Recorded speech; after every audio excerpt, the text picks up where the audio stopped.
Scott Theater debut.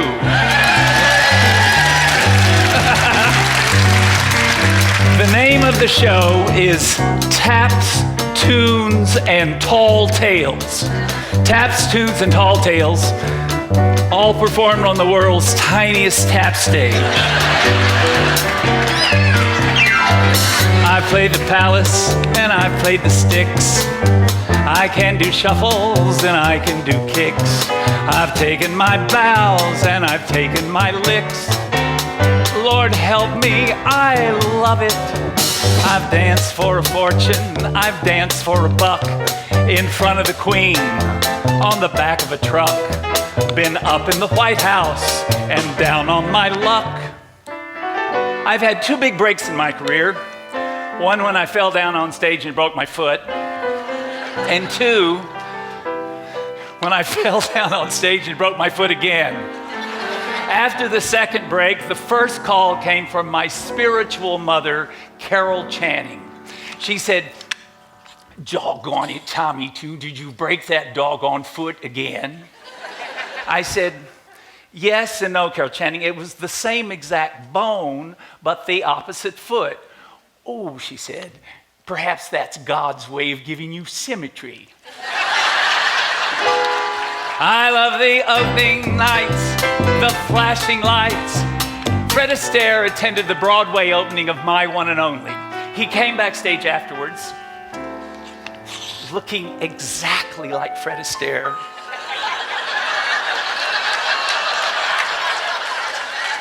And these are the first words my idol said to me.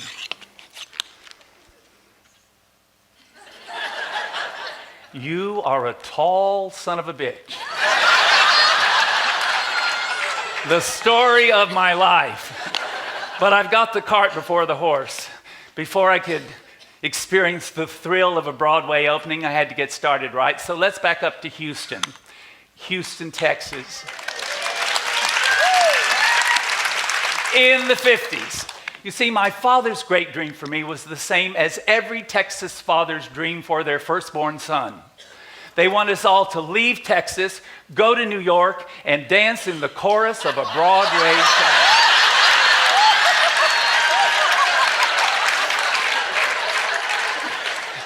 No, that's the last lie I will tell you tonight. Actually, it was my great dream to be a chorus boy. I told my dad I had to go to New York to accomplish my dream. He said, "Why would you want to leave Texas, Bubba?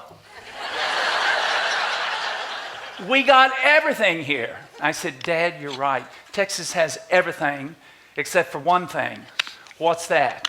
"Broadway." "Broadway." Well, you got me there. Here's a sandwich and a road map and a checkbook. Now you go get them.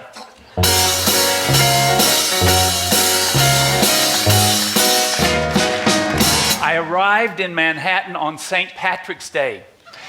They had painted a green stripe up and down the middle of Fifth Avenue. To my young eyes, I thought, this is an omen. There was also an audition that very day for boy dancers who sing. I went. From the back of the darkened theater came the voice. "Okay, guys, listen up. Sing the last 8 bars of your song. No more, no less. The last 8 bars." Well, now the last 8 bars of my song sounded like this. First you gotta have heart, first you gotta have heart, first you gotta have heart. That's no good. Excuse me, if I promise to stop, would it be okay if I sang the first 8 bars? Jeez, there's always one. Go on. You gotta have heart. All you really need is heart. When the odds are saying you'll never win, that's when the grin should start.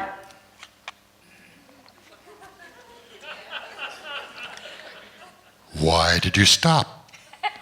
That was 8 bars. Sing the rest. You gotta have hope. mustn't sit around and mope. Nothing's half as bad as it may appear. Wait till next year and hope. When your luck is batting zero, get your chin up off the floor.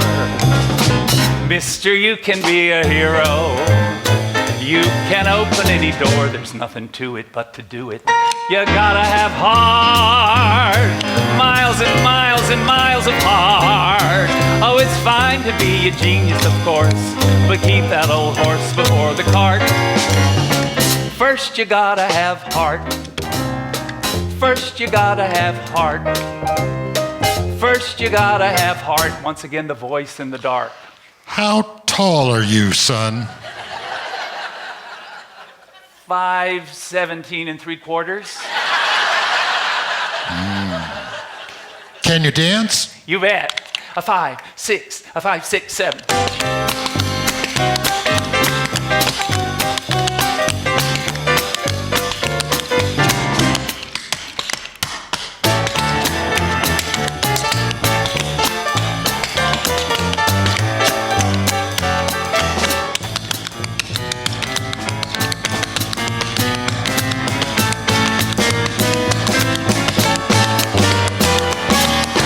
First day in New York, first audition.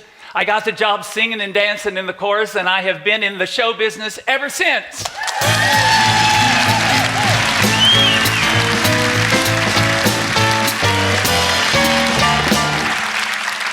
Okay, here's the deal. For 38 of my 55 years in show business, 55 years in show business. I'm older and taller than I ever intended to be. But for 38 of those years, I've been graced with this man at the piano, my music director, Mr. Michael Biaggi.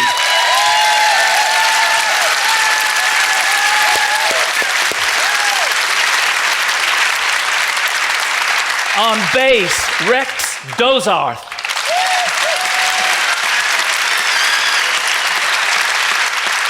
On drums, Michael Drake. Hey.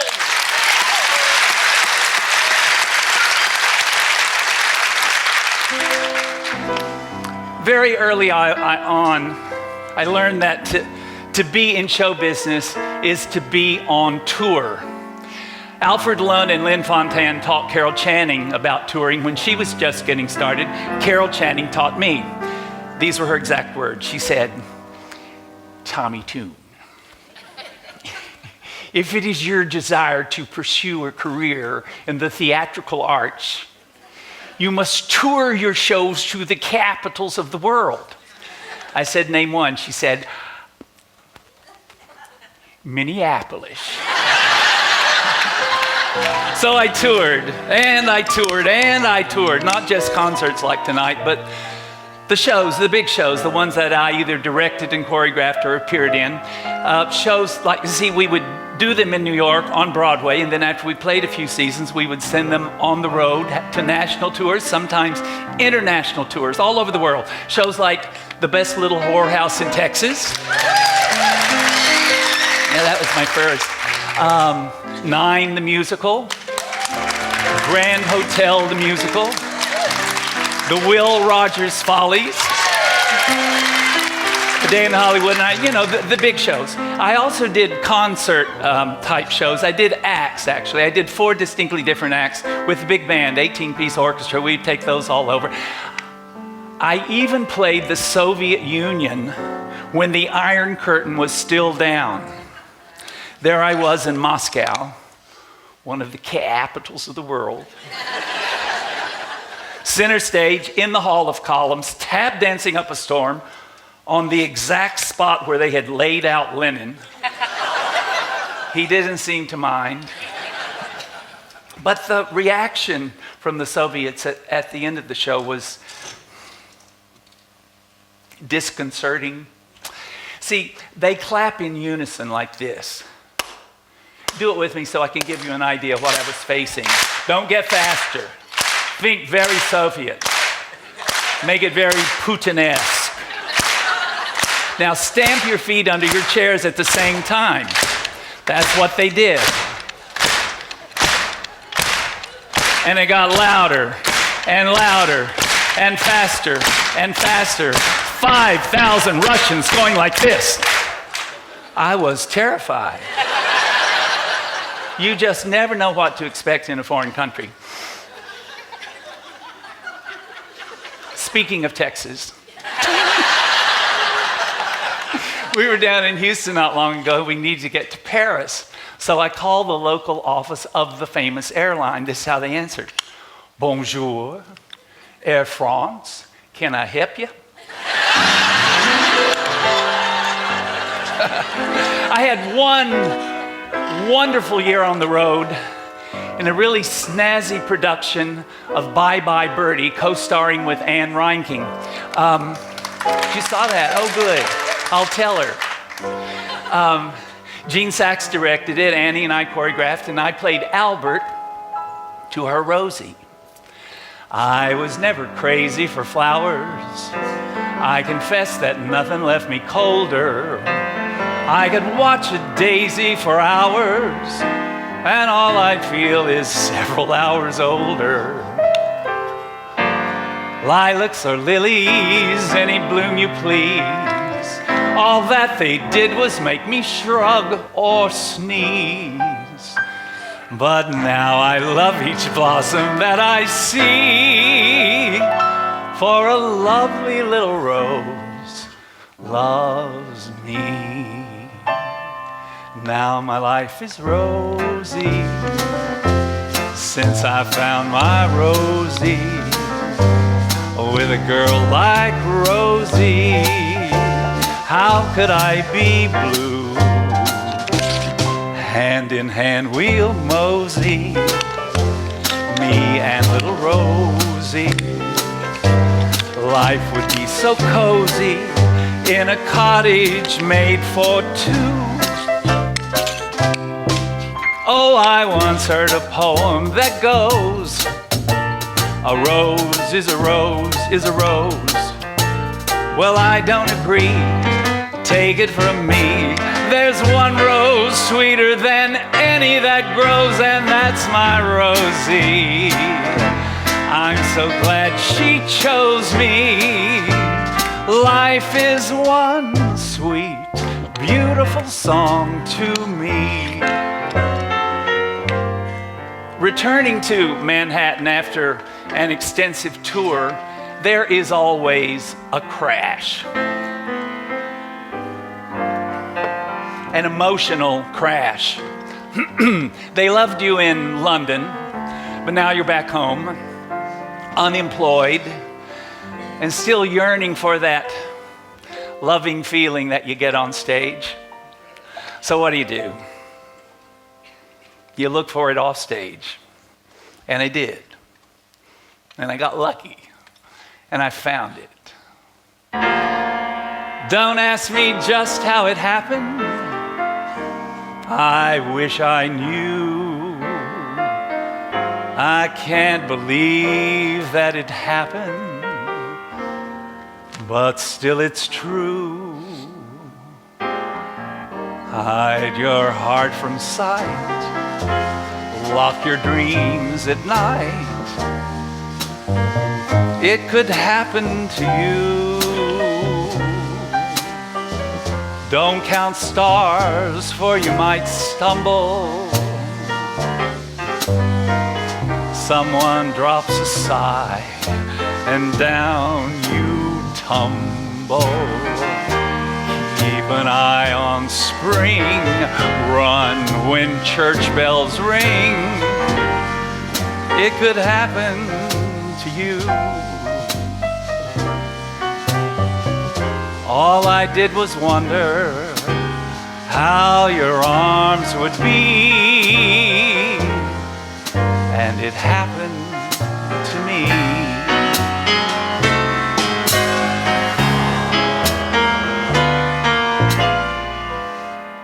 But I've learned that just as your long-running, successful show eventually closes, so too can a seemingly successful, long-running relationship. As Rex Harrison said in My Fair Lady, damn, damn, damn. I'd grown accustomed to your face. You almost made the day begin. I'd grown accustomed to the tune you whistled night and noon. Your smiles, your frowns, your ups, your downs were second nature to me then. Like breathing out and breathing in. I was serenely independent and content before we met. Surely I can always be that way again. And yet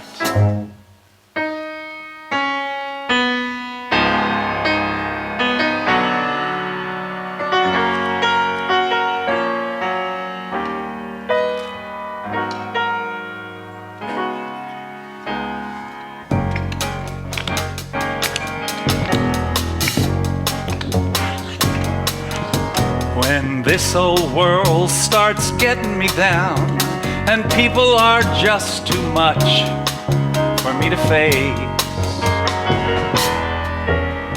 I climb way up to the top of the stairs and all my cares just drift right into space.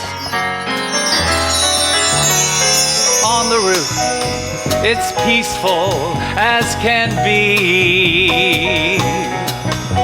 And there the world below can't bother me. When I come home feeling tired and beat, I go up where the air is fresh and sweet. I get away from the hustle and crowd and all that rat race noise down in the street. On the roof, the only place I know where you just have to wish to make it so.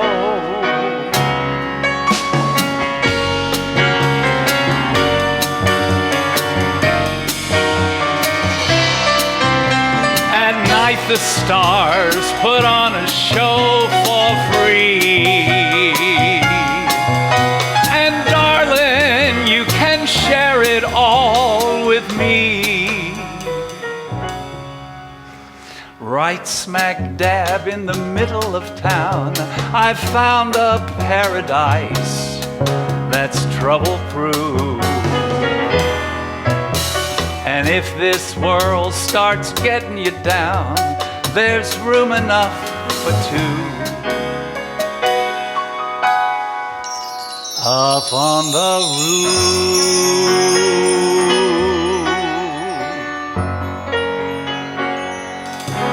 up on my roof.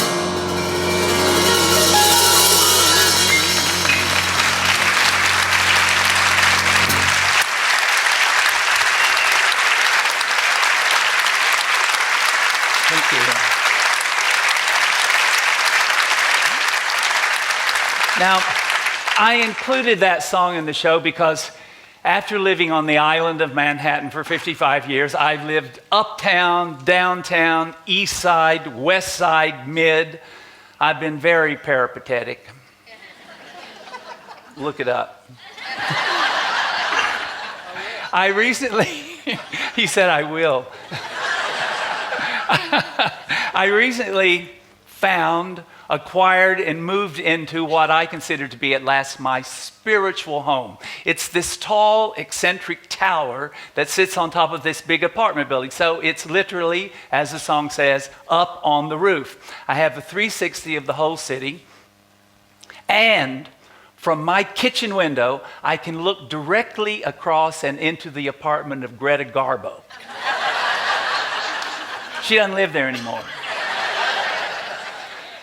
Recently, we had an odd visitor. You know, we're sort of used to tornadoes and being from Houston, hurricanes, that's no big deal. But we've never had one in my 55 years in New York. Well, we had a doozy last year. It was called Sandy. Did you hear about it? Yeah, well, there were 1,000 Sandy stories. Here's my Sandy story. Okay, so I'm on the banks of the East River. So when Sandy came, the East River rose up over the FDR Drive and threatened to come right into our little block. And just shy of getting into the front door of our lobby, she receded, and off she went. So we were safe. I was up on top, windy, a little bit of that action scared my dog, but not me. We were okay. My dog is 5.5 pounds. He scares easily, but he thinks he's a Great Dane. Anyway, so I was safe. Now, I paint. I've always painted. I paint skyscrapers, palm trees, giraffes. I don't know why. And I have a studio over on the west side, directly across and on the west side. Well, the west side was not in the red zone at all. All the damage was going to be done if it was anything done by the East River. Well, nobody told the Hudson River on the west side and up the Hudson. Now, I have this studio also in a big building, but I'm on the 9th floor. It's wonderful, it has light, and I just spend, I also paint every show that I've ever directed. I like to paint them first and see how it looks like. It's not in the right order, make a red scene, follow a blue scene, follow a green, to keep you all guys entertained. That's how we have to do it. We do it with color and rhythm and all of that. So I try to do that before I even take it to the design team. They love it because, one picture is worth 1,000 blah blahs. Anyway, so here I am over there. Now, on the 9th floor, I have this wonderful studio, as I said. But with that, there are a lot of other artists in it, and they give us all storage rooms in the basement. And I have a really big storage room because I have a big. It's almost as big as this stage area, my storage room. It's acclimatized, and I keep in it. Well, let's see. The first thing that comes to mind are my journals. I have journaled my whole life. I have stacks of journals. I recommend journaling. It is so much fun to look back to see what you wrote when you were 30 and go, how could I be so stupid? If you don't do it, do it. It's really a wonderful thing to have. Anyway, I have all the scripts of all the shows that I've done and that I want to do, all the arrangements. All my tap shoes, my costumes from every show, every picture, every photograph, every magazine article, newspaper article, the memorabilia of a 55 career in the show business. Well, up comes the Hudson River and comes right into our street, right into our block, 6 feet above stage level. That's not what I mean, street level. I am so theatrical. Street level. So you can imagine damage was done in the basement. I was safe on the 9th floor, but they wouldn't let me come in for days. But finally, when they did say it's okay to come back and assess the damage, I went down into the basement. There was still about this much water on the basement floor, but they gave me hip waders. Of course, they only came up to my thighs. I went splashing down to my little storage room, and I opened it, and just ooze came out like gumbo. And I stepped in, and everything was just under globs. It was just mush. But over in the corner, miracle of miracles, I see a picture that has somehow made its way to the top of the heap. And I trudge across the sludge, within the sludge, and lo and behold, it is a picture of the Queen and I, the Queen and me, Queen Elizabeth. Are there any other queens?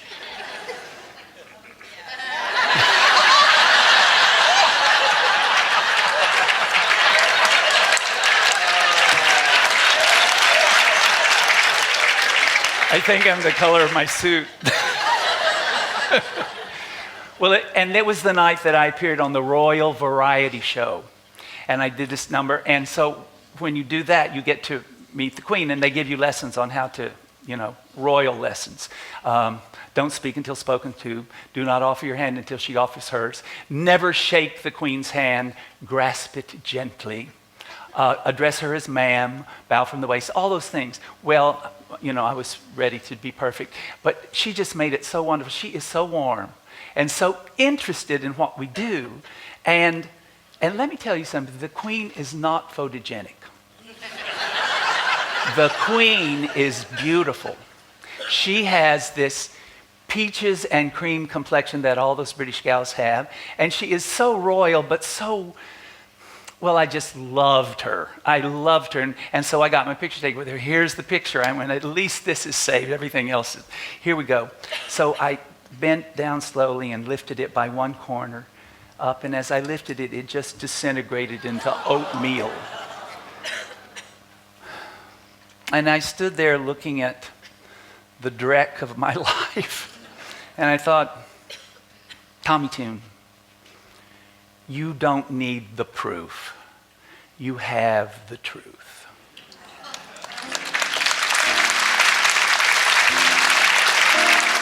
So, in a way, I'm back to square one. It's not where you start, it's where you finish. It's not how you go, it's how you land. 100 to 1 shot, they call him a klutz.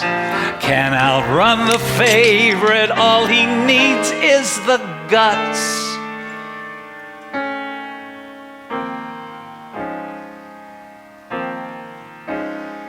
Your final return will not diminish, and you can be the cream of the crop. It's not where you start, it's where you finish, and you're gonna finish on top.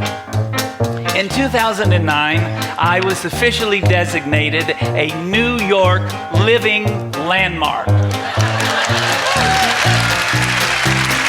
You have any idea how honored and ancient that makes me feel?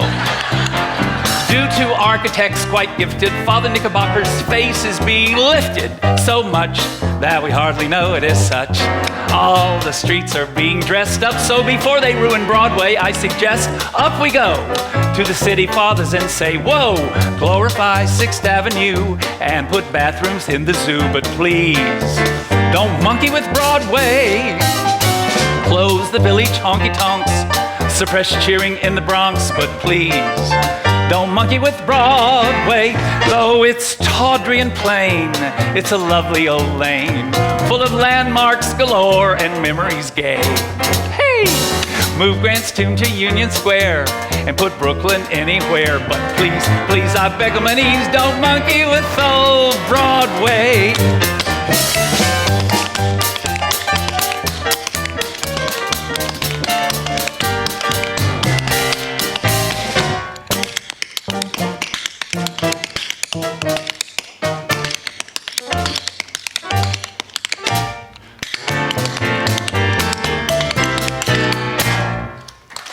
Think what names used to dance down that road of romance. Think what stars used to stroll along it all day. Make City Hall a skating rink and push Wall Street in the drink. But please, please, I beg on my knees. Please, please, I beg on my knees. Please, please, I beg on my knees. Don't monkey with old Broadway.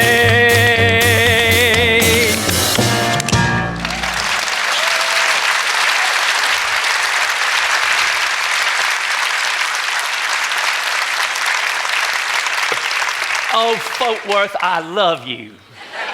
I have the t-shirt, and I wear it in New York. They say, what is that? Fort Worth, I love you.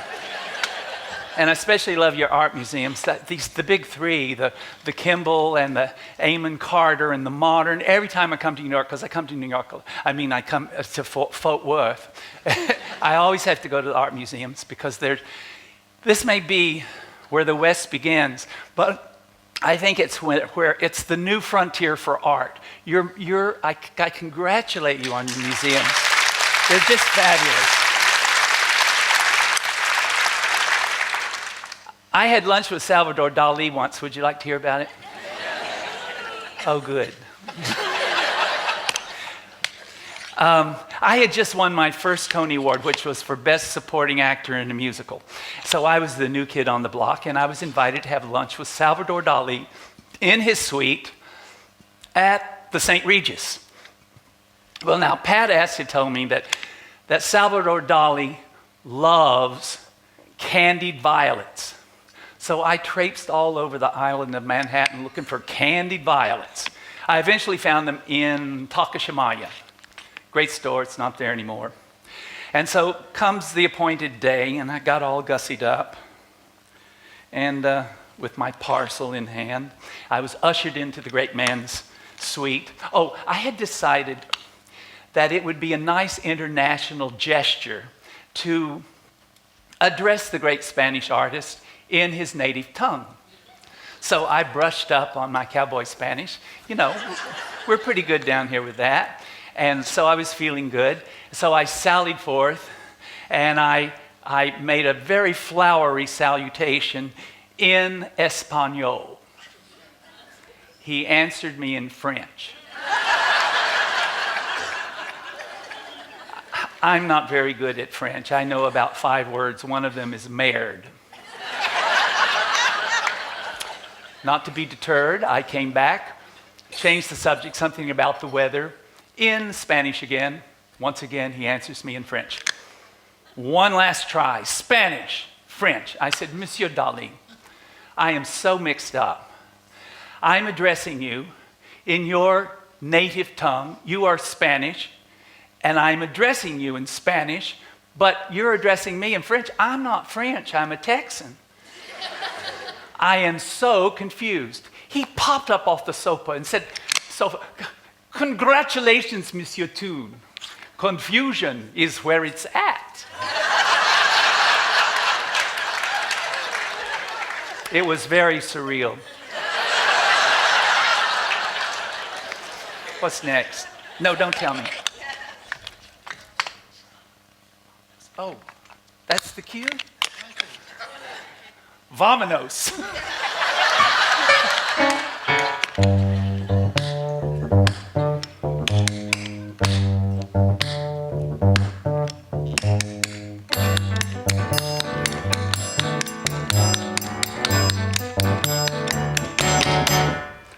Someone to hold me tight, that would be very nice. Someone to love me right, that would be very nice.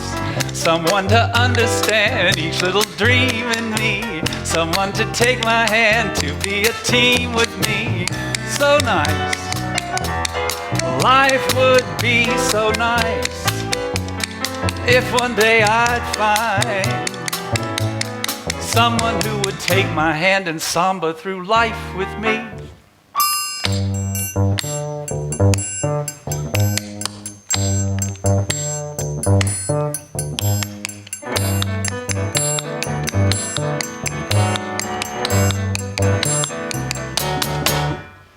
Someone to cling to me, stay with me right or wrong. Someone to sing to me some little samba song. Someone to take my heart and be a part of me. Someone who's ready to give love a start with me. So nice. Life would be so nice. So nice. Should it be you and me? I could see that would be nice.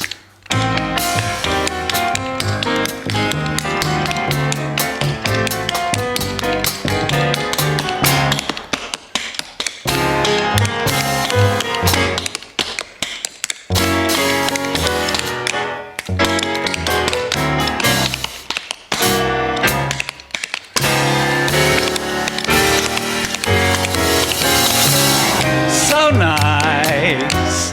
Life would be so nice, so nice. Should it be you and me? I could see that would be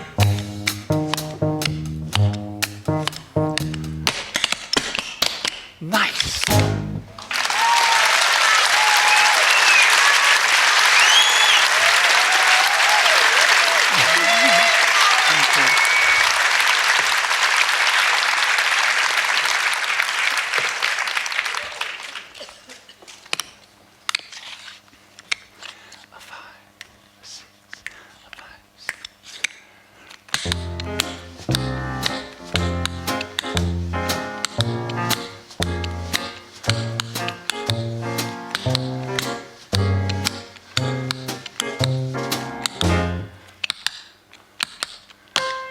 I've got sand in my shoes. The tide's drifting near me, and life seems so dreary to me. I've got sand in my shoes. I've found there's no true love, and I'm just as blue as the sea. Once I built castles in the air, happiness was there. Then a certain party ceased to care. The castles fell and broke the spell. So there's sand in my shoes. A cold breeze is blowing, and I'm feeling low as can be.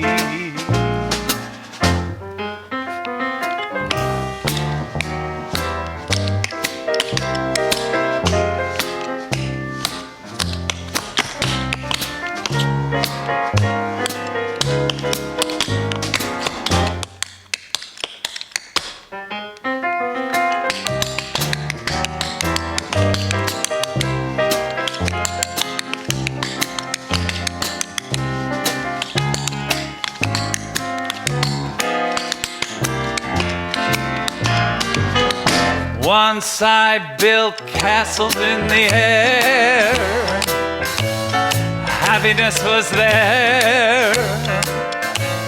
Then a certain party ceased to care.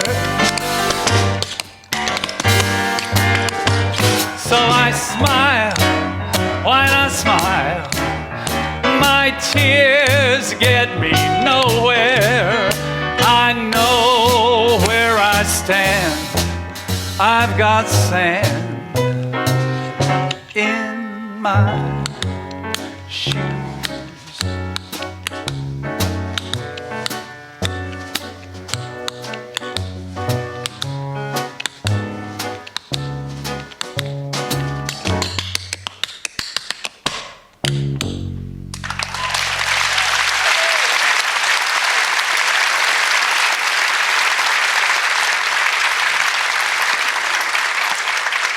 Now, those mesmerizing tap rhythms were passed down to me from my all-time favorite tap dancing partner, the late, great Charles Honey Coles.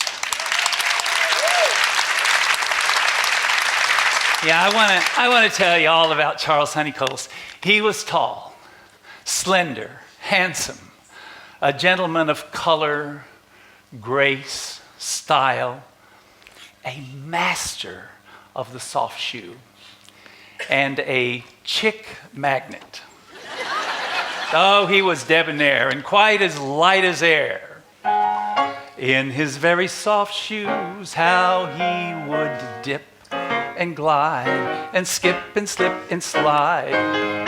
In his very soft shoes, I used to stand and watch him every day. He was always smooth and cool. I used to love to hear the ladies say he's a regular dancing fool. He'd barely touch the ground and hardly made a sound. But I've noticed in all his reviews that when he took his bow to the crowd and the crowd went crazy and the house came down when Honey wore his very soft shoes. Late in the second act of my one and only, Charles Honey Coles and I sang and danced a duet to the title song. Opening night at the St. James Theater in New York, we stopped the show cold. We could not go on with the show. We could not go on with the scene. I've never heard applause like that before. It just came rolling in. It was like a tsunami of applause. It just kept coming, and then you'd think it was going to down, and then another wave would come, and then around, and then I was gobsmacked. So I whispered to Charles Honeycutt, he was my senior, "What should we do?" He just grinned up at me and said, "Let's do it again." Well, now, Charles Honeycutt came out of vaudeville, and I think they did that kind of thing in vaudeville. If it went over, they left the stage, with their big exit. The crowd kept clapping. The next act couldn't go on, so they'd come back and do it again. But this was a legitimate musicale. Opening night, critics in place, star-studded crowd. I pulled myself together. I broke the fourth wall, came down to the edge of the stage, leaned down to our orchestra director in the pit, Jack Lee, and I said, "Take it again from the top." He said, "What?" I said, "Take it again from the top of the dance." Much flipping of the pages back because, it was a long dance, so it just took forever. Well, we did the whole thing again, and it entered the annals of Broadway history. Nothing quite like that has ever happened before or since. Charles Honeycutt and I both won Tony Awards for our performance in that show.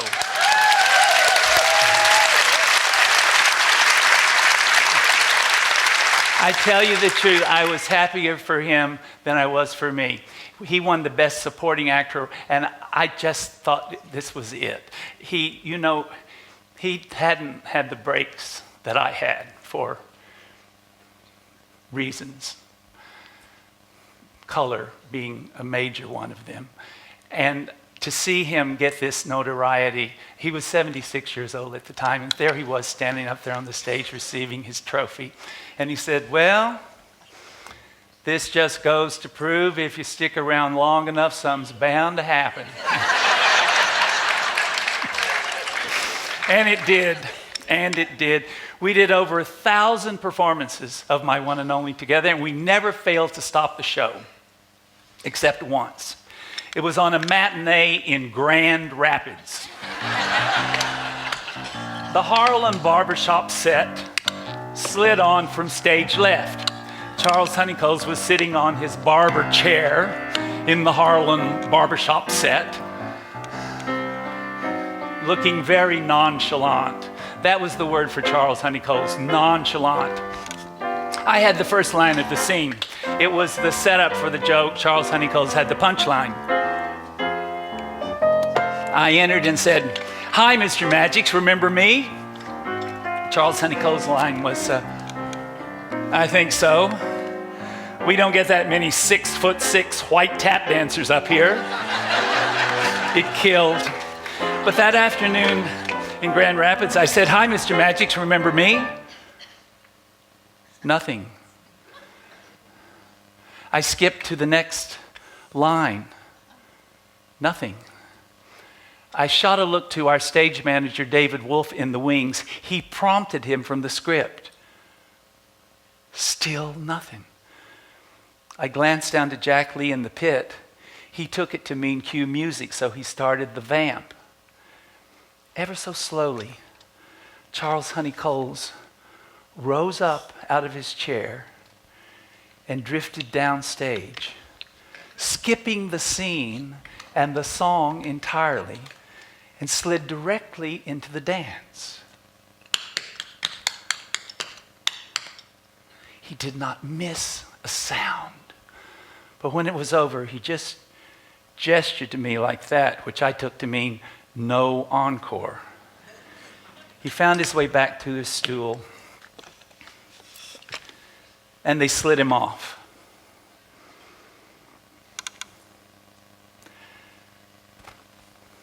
That was the last time that Charles Honeycutt and I danced that duet together. In fact, it was the last time that Charles Honeycutt danced at all. That afternoon on stage, he had had a stroke. And he couldn't speak, and he couldn't sing. But, here's another miracle of miracles. He rose up when he heard his music. His dancer's body rose up. He drifted downstage, and he danced his last dance to perfection. Gwen Verdon told me that dancers die two deaths, one when they stop living, and an earlier one when they stop dancing.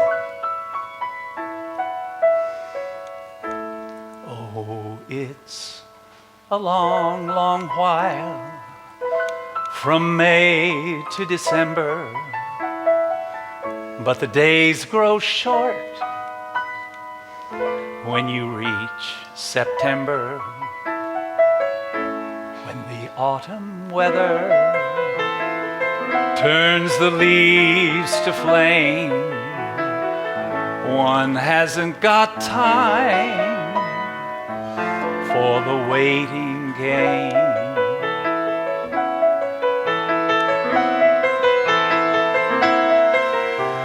Summer has come and passed. The innocent can never last. Wake me up when September ends. Like my father's come to pass, 50 years has gone so fast. Wake me up when September ends.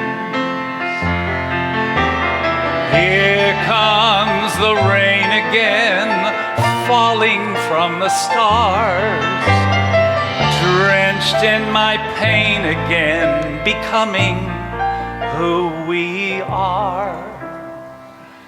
As my memory rests, but never forgets what I've lost, wake me up,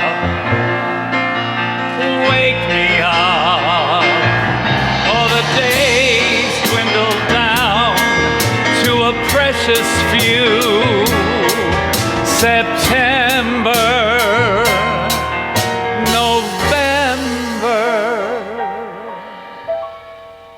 and these few vintage years I'll spend with you. These golden years I'll spend with you.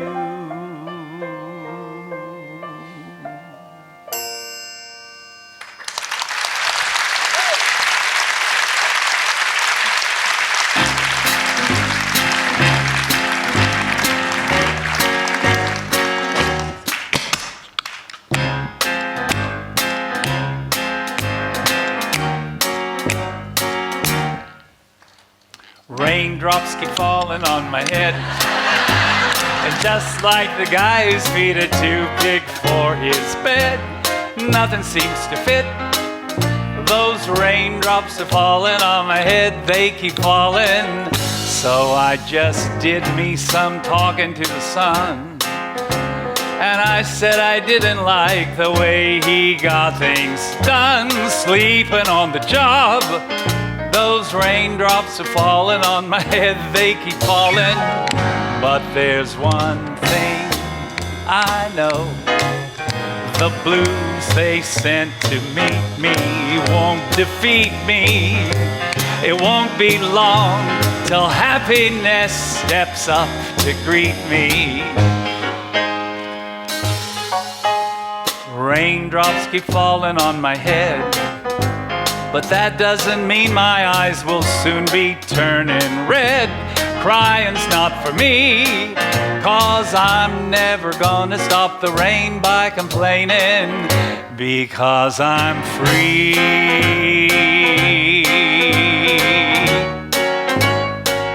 Nothing's worrying me.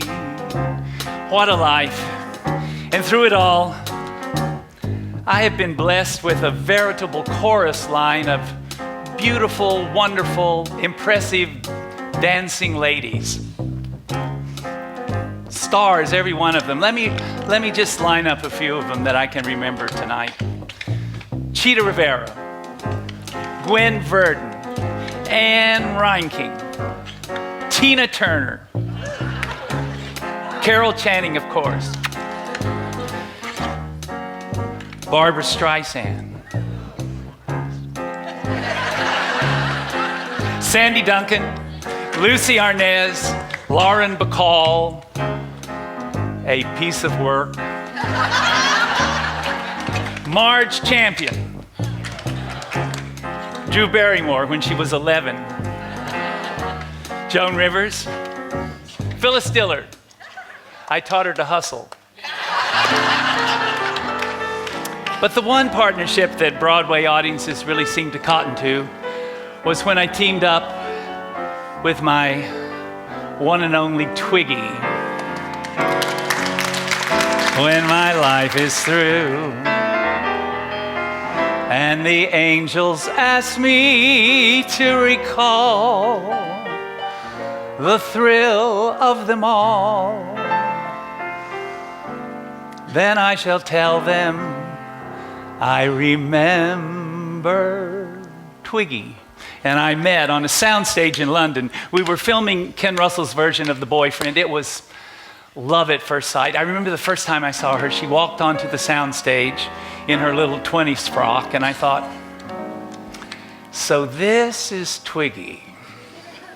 I don't claim that I am psychic, but one look at you, and I kick away every scruple I've learned as a pupil in school, my dear. I'm not one to make predictions, but I've thrown off all restrictions, and don't mind confessing I think it's a blessing that you are here. Though I'm prepared to find I'm wrong, I've got a funny feeling we belong together. And we did.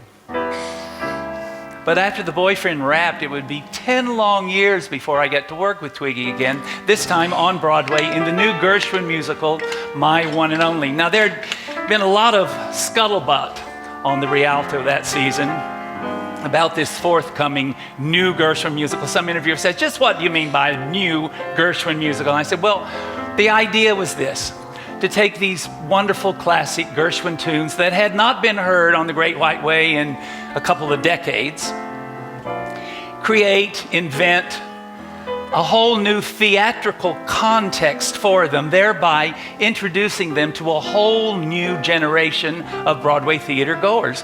Not a bad idea. Well, I hadn't been on a stage in 10 years. I was busy directing and choreographing those shows I mentioned earlier. Twiggy had never been in a musical, much less she would be making her Broadway debut. And the producers had hired a hotshot from the Grand Opera world to captain this show, to direct it and bring it to the Great White Way. He would also be making his Broadway debut. So by the time we got to our out-of-town tryout in Boston, rumors were running rampant on the Rialto. I love alliteration.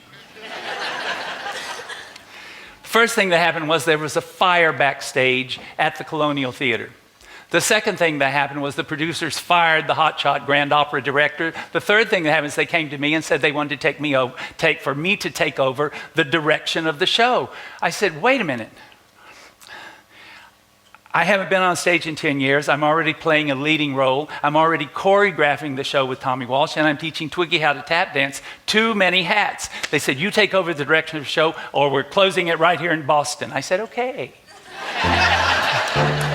Within 24 hours, this latest news had reached the Big Apple. Twiggy and I ended up on the cover of New York magazine in our taps, tails, top hats, up in the air, happy as two clams. Under it, it read, "Trouble Out of Town." Twiggy and Tommy Tune falling on their funny faces. Hey, come on, we hadn't even started previews yet. Oh, ye of little faith. They all laughed at Christopher Columbus when he said the world was round. They all laughed when Edison recorded sound. They all laughed at Wilbur and his brother when they said that man could fly. They told Marconi his wireless was a phony. It's the same old cry. They laughed at me wanting you. Said I was reaching for the moon. But oh, you came through. Now they'll have to change their tune. The odds were 100-1 against me. The world thought the heights were too high to climb, but people from Missouri never incensed me. Oh, I wasn't a bit concerned, for from history I had learned how many, many times the worm had turned. They all laughed at Rockefeller Center, now they're fighting to get in. They all laughed at Whitney and his cotton gin. They all laughed at Fulton and his steamboat, Hershey and his chocolate bar. Ford and his Lizzie kept the laughers busy, that's how people are. They laughed at me wanting you, said it would be hello, goodbye. But oh, you came through, now they're eating humble pie. They all said we'd never get together, they laughed at us and how. But ha ha ha, who's got the last laugh now?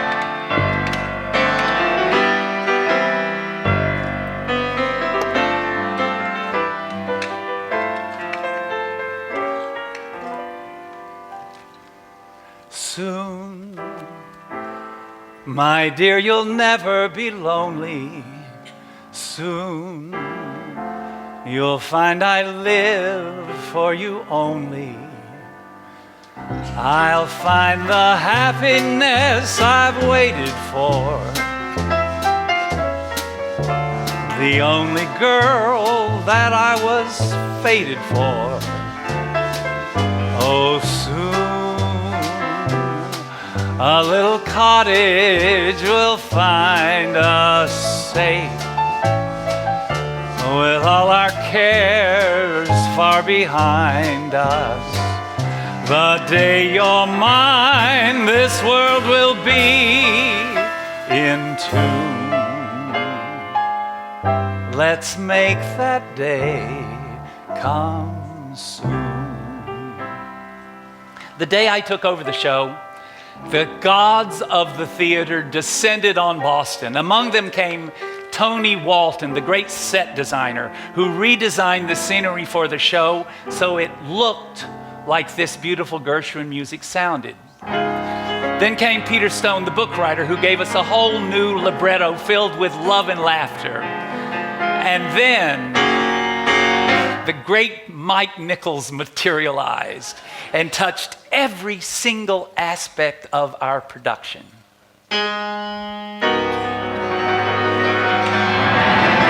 It's wonderful. We were a hit, a great big hit. Clive Barnes said, Twiggy is a revelation.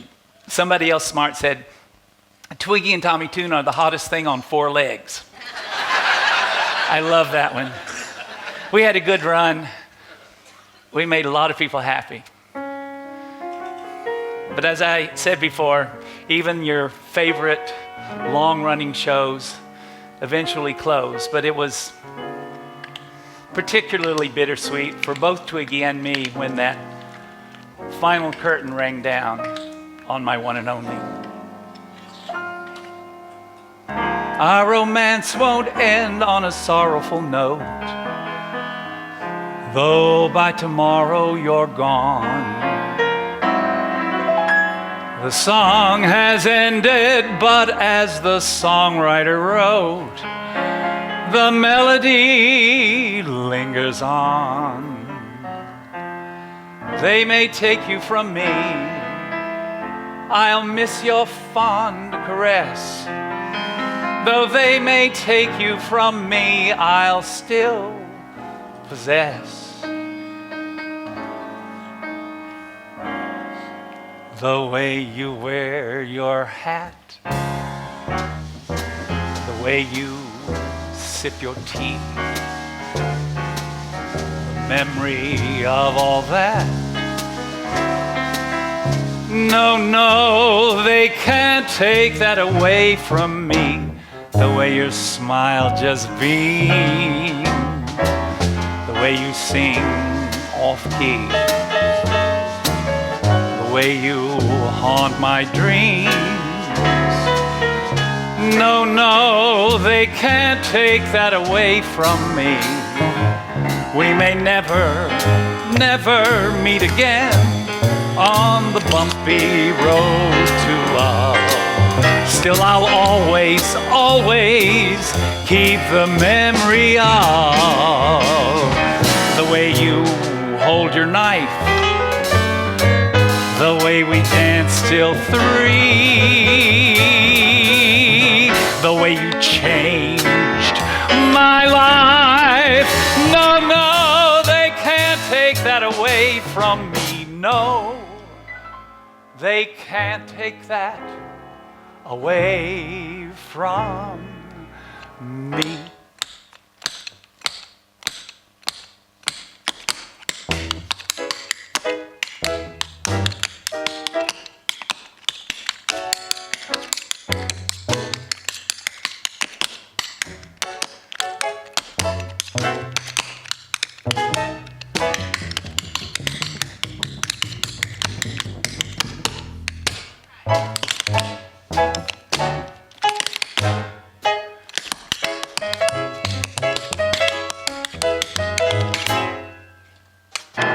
My sweet embraceable, the way you wear your hat, the way you sip your tea, the memory of all that. They can't take that away from me.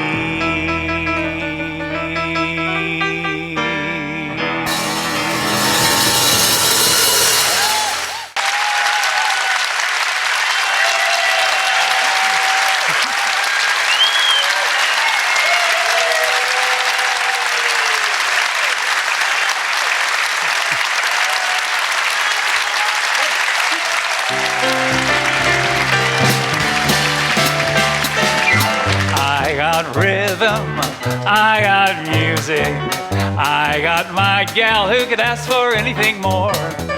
I got daisies in green pastures, I got my gal who could ask for anything more.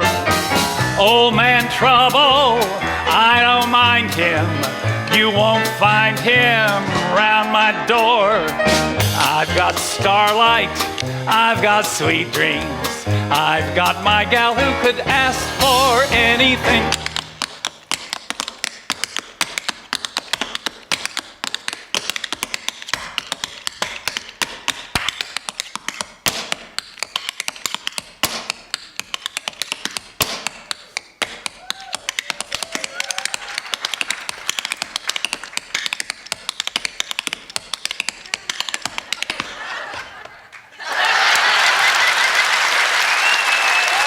Get back to the piano.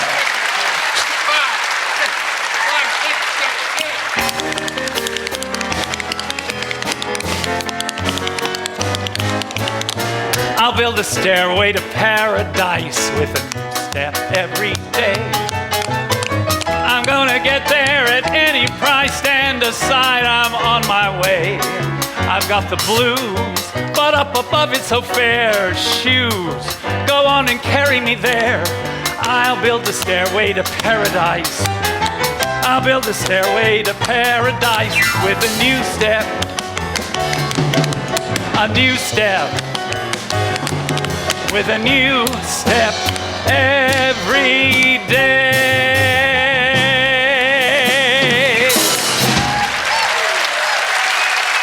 That way you get somewhere, said the moth's father. You don't get anywhere chasing stars. But the moth would not heed the advice of either parent, and every evening at dusk when the star appeared, he would start flying toward it. And every morning at dawn, he would crawl back home, worn out with his vain endeavor. One day his father said to him, "Boy, it looks to me as if you haven't burned a wing in a long, long time, and it looks like you never will. All your brothers have been badly burned flying around street lamps, All your sisters have been badly burned, flying around house lamps. Come on now, go out there and get yourself scorched. The moth left his father's house, but he did not fly around street lamps. He did not fly around house lamps. He went right on trying to reach that star, which was 4 1/3 light years, or 25 trillion miles away. The moth thought it was just caught on the top branches of an elm.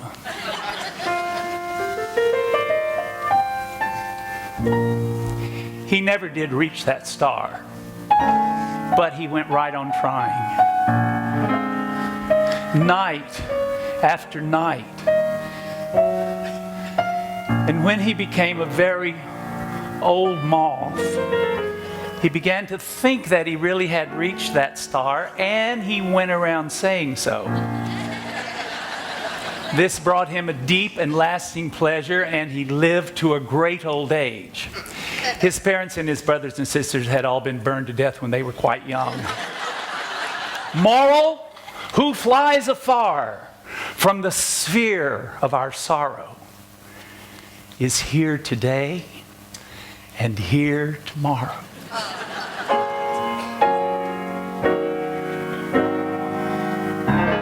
When a star is born, they possess a gift or two.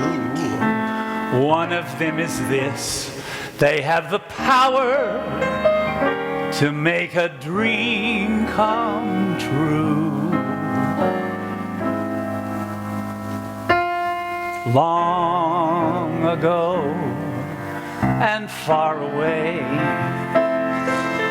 I dreamed a dream one day, and now that dream is here beside me. Long the skies were overcast, but now the clouds have passed. You're here at last. Chills run up and down my spine. Aladdin's lamp is mine. The dream I dreamed was not denied me.